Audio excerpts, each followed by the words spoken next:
जय श्री राम, जय श्री राम, जय श्री राम, जय श्री राम, जय श्री राम, जय श्री राम, जय श्री राम।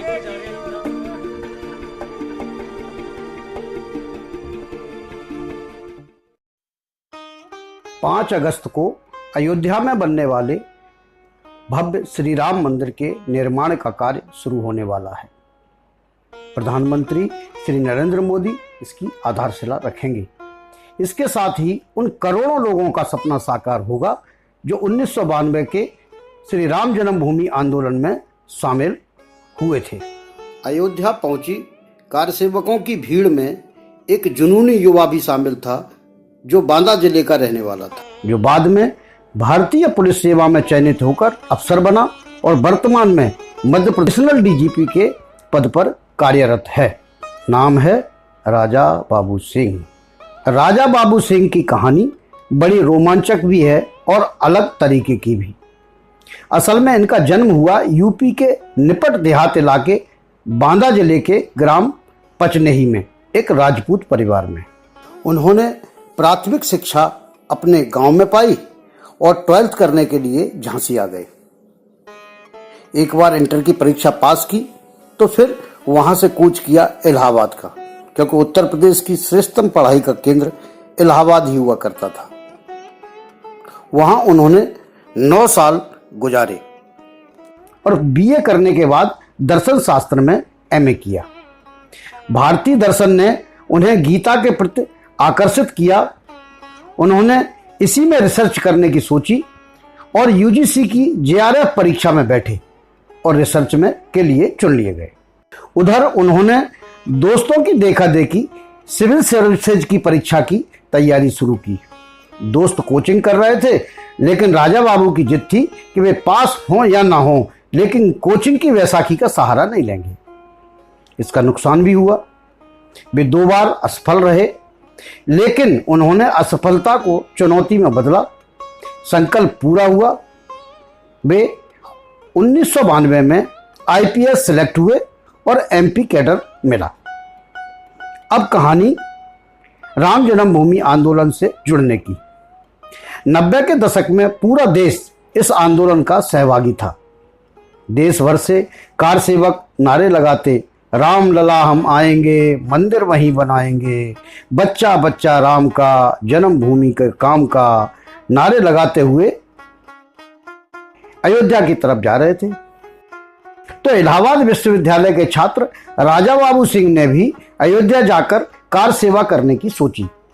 उनके सतना निवासी मित्र मुन्ना त्रिपाठी भी उनके साथ हो लिए।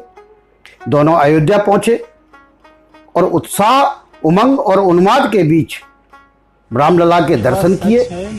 घटना की यादें अभी भी उनके जेहन में बसी हैं। सुने वो क्या कहते हैं। उत्साह था कि हमें भी जाकर के भगवान राम की जन्मभूमि देखना है, कार सेवा करना है।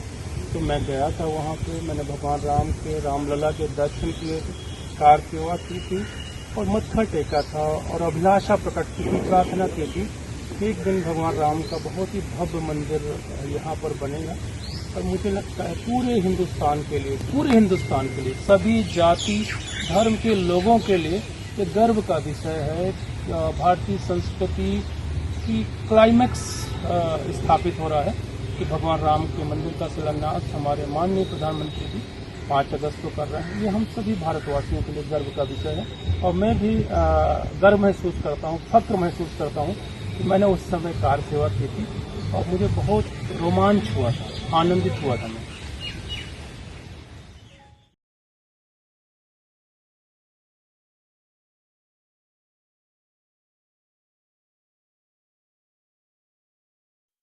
राजा बाबू सिंह खुश हैं कि मंदिर का निर्माण अब शुरू होने जा रहा है।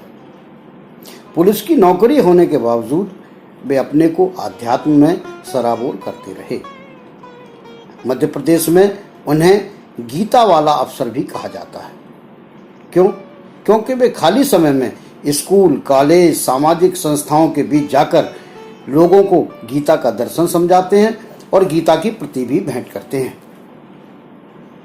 उन्होंने ग्वालियर में एडीजी रहते हुए हजारों युवाओं को न केवल भारतीय दर्शन से जोड़ा, गीता का ज्ञान पाठ सिखाया, बल्कि उसके जरिए पर्यावरण संरक्षण में भी सबको जोड़कर शानदार और लाजवाब काम किया। वे युवाओं के बीच जाकर ब्राजील से लेकर दुनिया भर के पर्यावरणविदों के किस्से सुनाते हैं। उनका दूसरा बड़ा काम है गौ संरक्षण का। आप एक कल्पना करिए, आंख मूंदिए और कल्पना करिए, आप कोई एक जगह है, ये झांसी है मान लीजिए, झांसी से आपको मऊ-रानीपुर पैदल चलने के लिए कह दिया जाए, काल्पनिक स्थिति है, बसें नहीं है, ट्रेन नहीं है, और आपको पहुंचना है, 11 बज रहे हैं सुबह के, और आपको पहुंचते पहुंचते 5 बज जाएंगे। 5-6 घंटे का जो जेठ की दोपहरी में सफर है, और अगर रास्ते में एक भी पेड़ ना हो तो उस समय आप क्या संकल्प करोगे कि काश यहाँ पर हर 500 मीटर पर पेड़ होते। पेड़ छाया देते हैं, पेड़ खाना देते हैं, बहुत सारे पेड़ हैं जो बहुत अच्छे फल देते हैं, मुझे बताने की जरूरत नहीं है। पेड़ दवाएं देते हैं।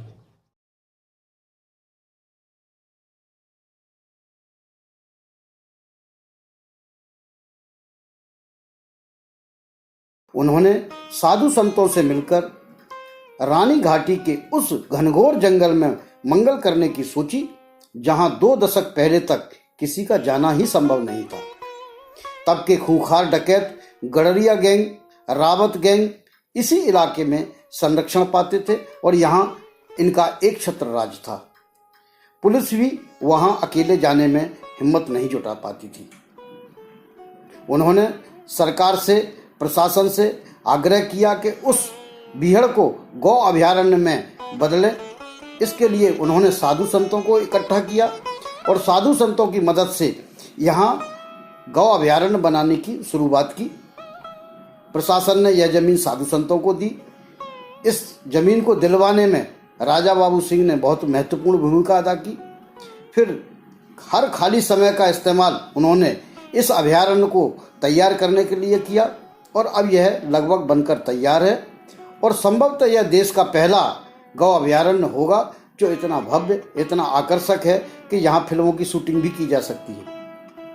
इस अभयारण्य का संचालन साधु और संत करेंगे। ऐसे दौर में जब पुलिस अपनी छवि को लेकर संकट के दौर से गुजर रही हो, राजा बाबू सिंह ने अपने कार्यों से पुलिस को एक नई छवि देने की कोशिश की है। यह छवि पुलिस के लिए तो अनुकरणीय हो ही सकती है, बल्कि समाज के बाकी लोगों के लिए भी अनुकरणीय बन गई है। अगर आपको हमारी यह छोटी सी पेशकश पसंद आई हो और आप चाहते हैं कि इंडिया शाम तक के बाकी वीडियोज़ भी आप तक पहुँचें, आप उन्हें देखें, तो नीचे दिए गए बेल बटन को दबाएं।